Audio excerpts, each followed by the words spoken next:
So we just learned the character for Gao, which means tall or high. Now we want to introduce a new character. And this character has to do with, as you can see, somebody smiling and their face is looking a little twisted a bit. So that's character for Xing. And Xing, what Xing means is simply excitement, or somebody who has an interest in something. So that's Xing. Another way to remember it, besides the face looking a little bit like squashed, is we have a line that just crosses apart, and then you have a bunch of commas just spread around. So that's Xing for you, okay? That's the more you could come up with. You could come up with something better. But anyway, we will see Xing a lot of times when it comes to happiness or excitement. Let's take another example. Right here, we're looking at people who are so happy, as you can see right here. And now, Xing, we just learned. And we want to merge it with another one, which we learned a few moments ago. And you guessed it, the character is Gao. So now, we have Gao and we have Xing.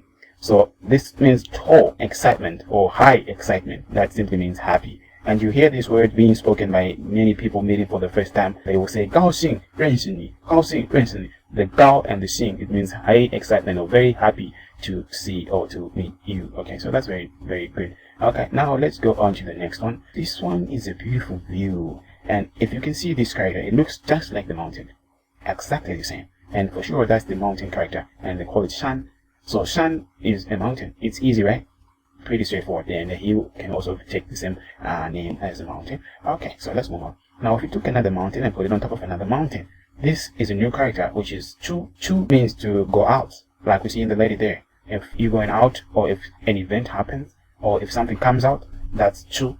Okay, so it's pretty straightforward. It's like you're going out to the mountain, climbing or something like that. But it's straightforward on its own. It's just you putting out a mountain on top of another mountain. So you get Chu. Okay, now let's introduce a new set of character. And this one we haven't touched on before. But if you remember, we touched on something that was very similar to this one, which was Ri. You remember it had this part here, and it didn't have this part only. So this is the only part that's new, basically. And it's Bai. Now, Bai, you'll see a lot being used in other words, which has to do with understanding. Okay, so more like the sun has shone on it. So if the sun is shone on it, now it's bright, or it's white, or it's clear. Okay, so you hear Ming Bai.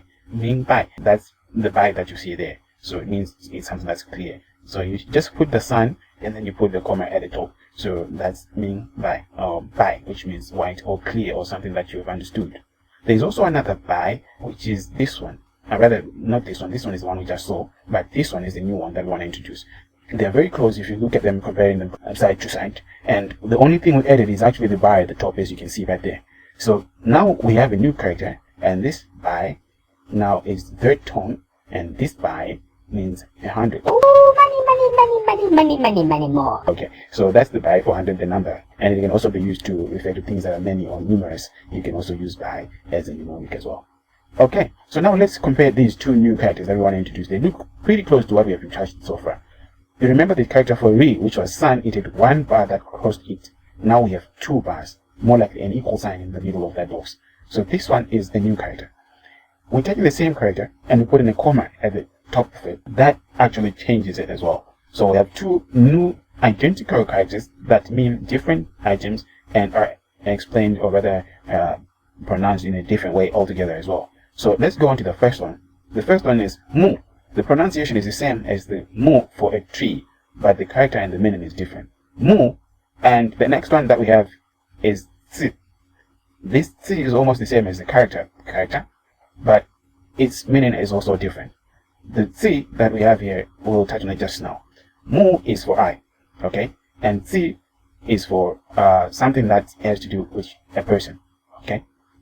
So these characters are different, but they look almost similar. The difference is this part right here, the comma, and also their pronunciation and their definition. Mu, it means the I, okay? And you will find mu as well in contents. Let's say you're reading a book, and they have a page of contents or a catalog of other items. That will also be mu. And then Zi, you'll find it on when you're talking about yourself. Okay? A selfie, for example, Zi Pai. That's the character for Zi. Zi will also have Zi. Okay? And also, since we also have the character for Zi. So these two new characters are pretty much related, but very much different. We put them together so that you can write them and make a relationship out of them and take note of their differences and similarities at the same time. Okay, so that was pretty wonderful, and we can now move on to the other one. If you didn't really get the rest of this one, I would suggest that you check it back again and start from where we started.